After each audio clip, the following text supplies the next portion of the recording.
guys, what's up? Got another counter monkey for you, and this one kind of piggybacks off of the first one I did about playing evil characters, because I experienced something that I've only heard about, and that's having most of your party die all in one night.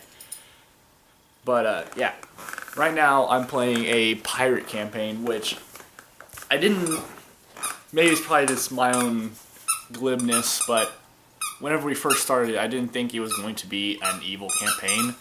I kind of thought it would be a kind of swashbuckling, treasure hunting, high seas adventure as opposed to, thieves and murderers and backstabbing and stuff. So, I don't know. Maybe anyone else who hears pirate would just be like, of course, it's like, all kinds of scummy people who are just going to betray each other for money and stuff, but that's just not the way I thought of it. I figured it was going to be like, Pirates of the Caribbean, where just all kinds of swashbuckling fun, or like Assassin's Creed 4, where you're out on the seas and you're just doing ship-to-ship battles and stuff like that. And yeah, I guess I didn't realize we were playing an evil campaign, because my character is not evil. His name is Captain Marvelous, and he's this big, flamboyant, I would call him like Jack Sparrow, but there's actually a character who is supposed to be Jack Sparrow. So he's just he's very over the top. He's a very cartoonish version of what a pirate would be. Just very confident in everybody, confident in himself, and yeah, he's just that kind of guy. And I made him a non kind of combatant guy. Like, he can still put up a fight, but that's just not what that's not what I built him around. I built him more around being able to talk well and be able to manipulate people and stuff. So, just as a background to the story, it started off as a thing where my guy just kind of recruits people in a bar. That's how a lot of D&D things it starts, with just characters coming into a bar and wanting to create an adventuring party to go out and go do things. And okay.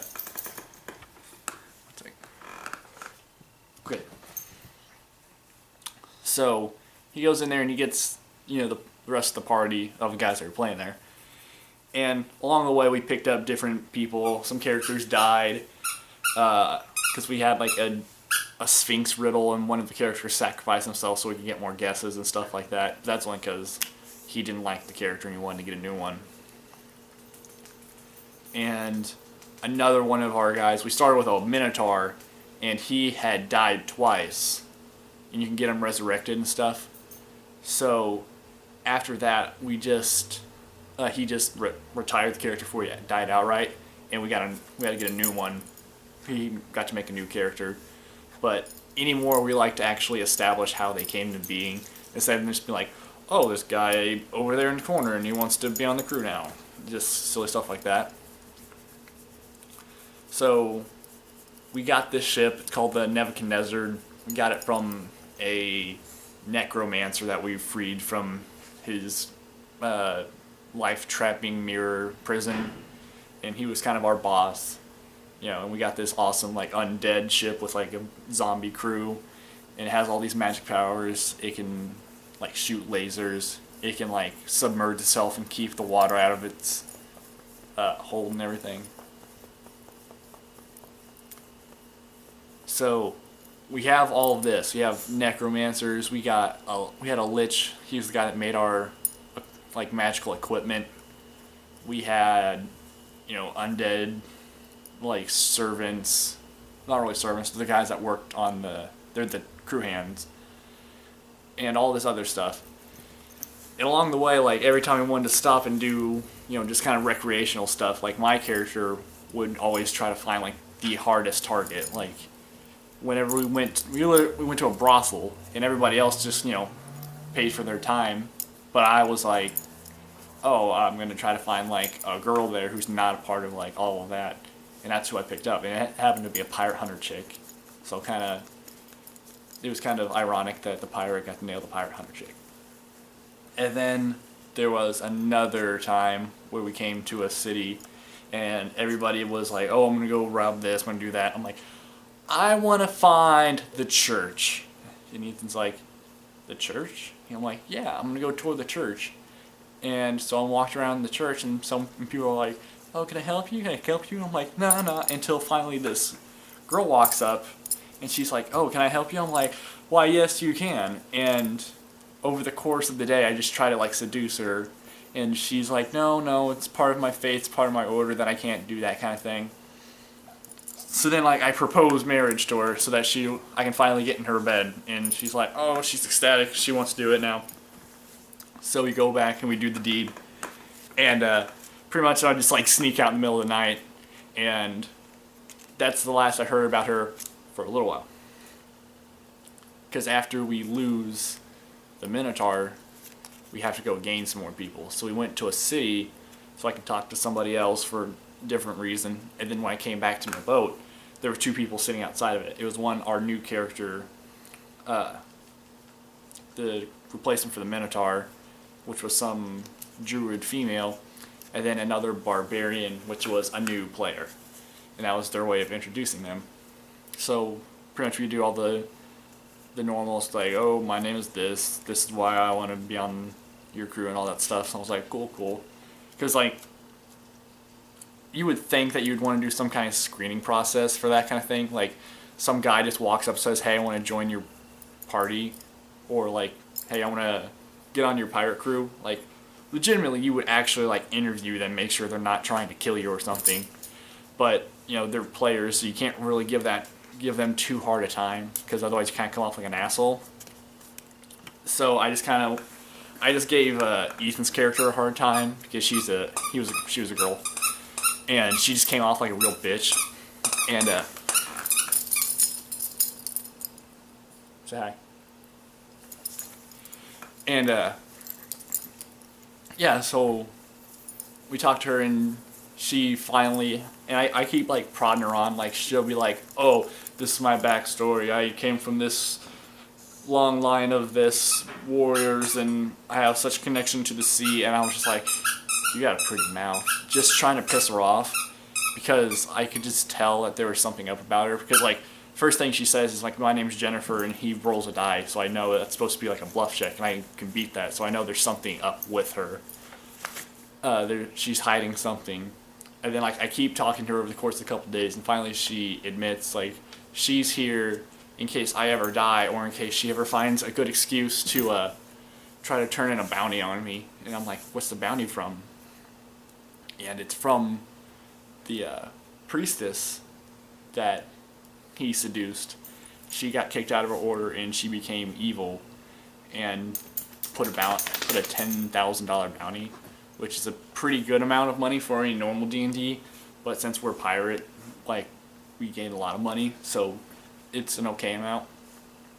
But we had now a barbarian, a druid, female who's trying to get me killed, a sorcerer, catfolk, who is, like, going to be our ship's mage, and a winged human who is our sneaky assassin guy. Like, those are guys that were showing up and playing consistently. We had more, but they weren't able to show up anymore because of other things. But anyway, those are our 4 main people. And, like, as I'm talking to her, I'm like, so yeah. After I find out about that, I'm like, oh, cool, we can, like, I pretty much, she's like, oh yeah, I'm just waiting for you to die. So I'm like, oh, well, actually, I have a good plan that we could go and get the money a lot easier, and go get all of her money and make out with this, like, villains. And she's like, okay. And, like, I'm like, okay, cool, why don't you go get one of the other crew members for me? I'm just gonna go talk to them one-on-one. So then she walks off and goes to talk to him, and I kind of set that up, hoping that would be, like, the time that he would kind of try to get them on board with the whole take down captain thing. And that's actually what happened. So I have this scrying mirror, and I walk with that, and I, like, spy on them as they're talking. And she, sure enough, is like, so hey, what if we took over the captain, because I know about this bounty? She tells that to the ship's mage. And he's just like, I'll think about it. So then he comes and talks to me, and I'm like, you know what's a funny word? Chariots. You just don't say that much, do you? when's the last time you really said chariots? All I'm saying is, if I said chariots, it's probably a signal for something, and you should just play along with whatever I'm doing. And that was all I needed from him. So then the next day, I talked to Jennifer some more, because I saw that she was trying to betray me. I'm like, oh hey, no, seriously, I got this. You don't have, I wasn't saying outright that I saw it, but I was just like saying like, hey, what if we started making up plans for how to scope out this chick's place? That way we can, whenever we go to like turn me in, we have a better vantage point of how we're going to do it. And she's like, yeah, whatever. I'm like, okay, cool. Why don't you go get me that other crew member? So she's like, all right. She goes and gets him, and I did the same thing. Like, she starts talking to her, like, hey, I'll pay you money to go kill the captain. What do you say? And the guy's like, I'll think about it. So I was like, well, gave her chances. I gave her a lot of chances. So the guy comes in and starts talking to me like, when people are telling stories, something comes up a lot is 1,000 burning suns. It comes up all the time in poetry and stories. So, if I were to ever do that, because I'm a unique man, I would never use something that everybody uses. So if I were to use it, you can bet that's some kind of code word. And you should just go along with whatever I'm doing. So that was all I needed from him. So we're sitting on the deck, and we're all just talking, and she starts sharing her life story, more or less. She's like, oh, when I was young, or when this, she puts it in like the context of it's supposed to be a story, but we can obviously infer that it's supposed to be about her. And it's like, oh, when this girl was young, she had a sister, and her sister was this, and this happened, and it's just tragic tale. It's this really sad tragic tale. So then, like, somebody else does their story, someone else does their story, and I'm like, and they're like, well, Captain, are you going to do yours? I'm like, yeah. So I get up, and I start telling this story of this young boy who was born to a mother and this half-demon, and they were never accepted in the town. So she tried to love the child, but she really couldn't because of all the stigma surrounding the son of a half-demon, or half-devil, as it were. So one day she hears that the town villagers are coming to take the boy away. So instead of letting them have him, she sent him out on a boat, and she sent him off to whatever town he was going to go to. And the last thing the boy remembered seeing was the sight of this woman with a gun to the back of her head. And I did, like, that's exactly what Captain Marvelous did. And he shot Jennifer in the fucking face. Killed her dead. Because, you can't have treachery. So, what I was hoping was going to happen was they were going to see that and go, oh shit, that's the person that was going to pay us money. Well, we're out of that now. So what's for dinner? Something like that. What ended up happening was the ninja grabs out like a blow dart and shoots Captain Marvelous in the chest. Apparently he had been planning this with this poison dart. Thing is, it's got a ring of poison immunity. Guess you should have looked at his finger first. Yeah, so that fell through. So then he starts Captain Marvel's like, dude, no, it's fine. She can't pay you money, duh.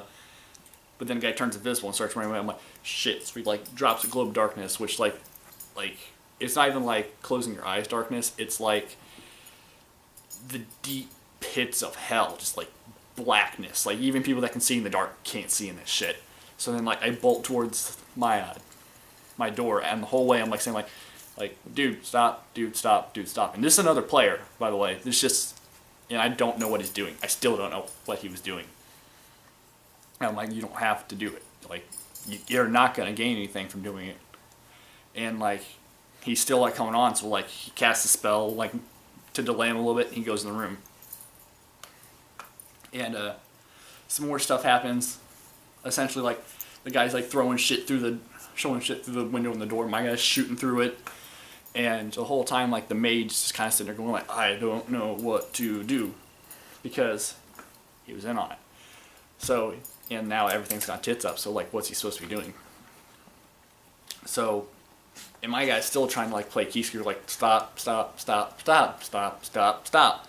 And then like, he's like, the mage's like, fuck it, I want to be in the room. I'm like, cool. And he comes in, and like, he goes in the back of the room to try to be away from, you know, all the fucking shit that's being thrown at this door.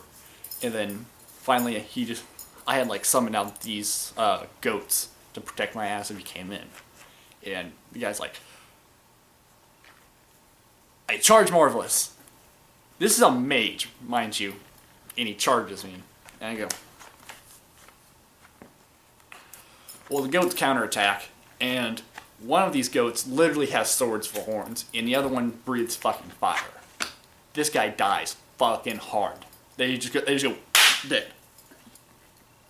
So that's 2 crew members down. And this ninja still keeps going invisible, throwing a dart, going invisible, throwing something, going invisible, throwing. So then finally, my guy's just like, so he has this mirror that teleports, and I go to one of our contacts. I'm like, guy's trying to kill me. And he's like, at first he's like, yeah, I don't think we can do anything about that. I go, well, I can't stop him. We're gonna die. I'm going to die if I don't. Luckily, one of these contacts is another party that we play. So one of these characters is a luchador monk, who is also a vigilante for justice. Or at least he was going to be if we ever started playing it again. And he drops down. He's like, he goes through the door because he's a fucking luchador, and he's been cooped up on this ship for however long.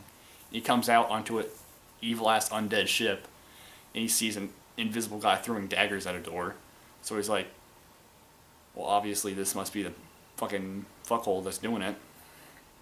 So he like chases him down in the cargo hold, where he sees a lich like protecting the guy. And then like as soon as the lich sees like the monk, and he's like, I don't want to have any part of this, and like pushes the fucking ninja like in front of the luchador and puts up like a wall of force, and he's just like, so ninja goes, fuck it, I'm up, because literally Savage would have like, I was always gonna make him do non-lethal damage, and I made him like, because the first thing he did was like just roll like really low, just kind of slap essentially. So I like took minuses off. I didn't do half the shit he could have done with it, and it was non-lethal. And I rolled a 2. No, I rolled a 4, and I still beat his armor class by 2. So, and this is a big deal, because this ninja is like, is super dexterous and has badass armor. Like, you could not hit this guy, and Savage did it easily. So then Savage like just kind of holds him at bay, and the guy just like gives up. He's like, fuck it, I can't beat you. So then Marvelous comes down, and he goes, why? Seriously, like, what the fuck is the deal here? And the guy just sits there and is just like staring at him. Like, Marvel's like, fine. He goes, gets the mirror of life trapping that he got from releasing the necromancer, and he traps the ninja inside of it because he still didn't want to kill him, because Marvelous is a good person. So that's kind of where we're at today. We have literally like one real crew member left, and that's the Barbarian. The only reason he probably didn't die, or Marvelous didn't die, however you want to look at it, is because he wasn't there. So that's kind of where we're at. Just a big fucking clusterfuck of just people not knowing what the fuck is happening. And very lucky that Captain Marvelous has the contacts he does. Thanks for listening. See you later.